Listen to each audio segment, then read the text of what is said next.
I want you to imagine that worst case scenario where a crown comes from the laboratory, it is fitting the cast perfectly well, but the moment you put it in the patient's mouth, you realize that there is a small opening in the contact with the adjacent tooth. Now what do?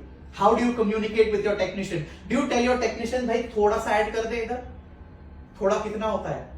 Remember, thoda is a very subjective term. This is where I'm going to show you a solution that you can start incorporating into your practice immediately when it comes to communicating the amount of opening on the proximal surface with your lab. All you need to do is take your restoration and use your light body as if you were cementing the crown, which means I'm placing light body on the intaglio surface of the restoration, placing this onto the prepared tooth so that all the excess kind of flows out, just like how your GIC flows out.